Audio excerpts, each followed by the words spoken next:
All right. Hi, I'm Jonah Unlin, and I will be talking about engaging with society.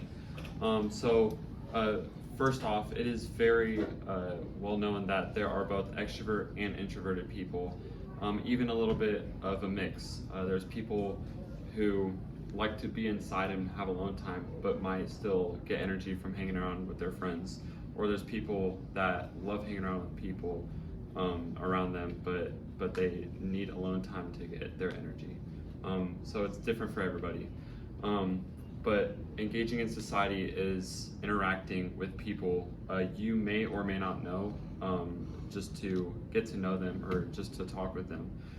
So the social interactions people have are essential to improve our well-being through our psychological and mental health, as well as our connections with our own bodies. So what even is social withdrawal? Franklin Murphy defines social withdrawal as a behavior where an individual actively seeks to avoid social interactions or display a lack of interest in informing or maintaining social connections. This decision of a person comes from excessive alone time or avoiding social interactions in general. The beginning stages of social withdrawal starts at any age, children's or adults, and that can be dangerous for children, as I'll talk about later.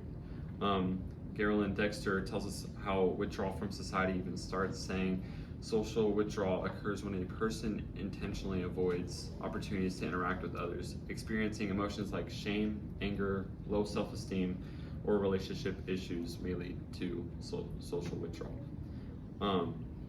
So why does this matter?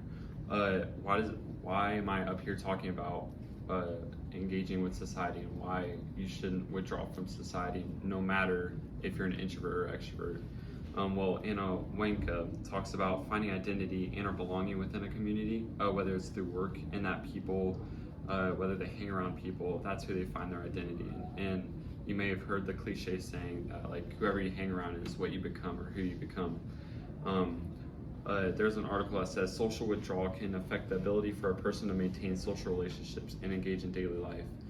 And this is why I'm talking about children and adults. So, children, as you can see up here, is a diagram of anxiety and depression and other mental health issues just throughout the years, and that it's in general increasing, as you can see, depression, anxiety, and just behavioral problems. And so Kenneth Rubin talks about social withdrawal in children. She says, socially withdrawn children pursue more lower cost social goals. And so what she means by that is they might try and do something to get away from the people around them, like get out of a problem, just so that they're more comforted. But what they don't know is that them setting themselves up as children in that way is actually making it harder for them as adults, as I will talk about later, how that'll make them want to have that same mindset later on in life. One key distinction in social withdrawal is whether it is self-imposed or circumstantial. And what I mean by that is there an actual reason? Is there a crowd of people that you actually feel endangered to? Or are you having a mental blockade that keeps you from wanting to go out there and experience that life around with those people?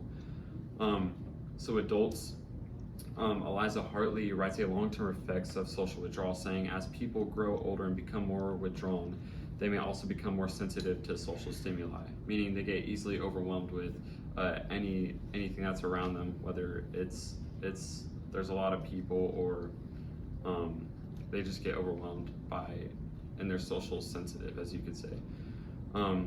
Or another person says life takes on meaning only in community. I said that earlier. But in the same way how adults in their work life, they might only be friends with those around them in the same work. And so that can be really challenging going from child to adult, having that same mindset that you can't change, and that being around those people that you just constantly feel like you're taking a toll. So how to manage it is a well-talked discussion, but one main thing is just being able to comfort someone and that could be through listening or talking with them.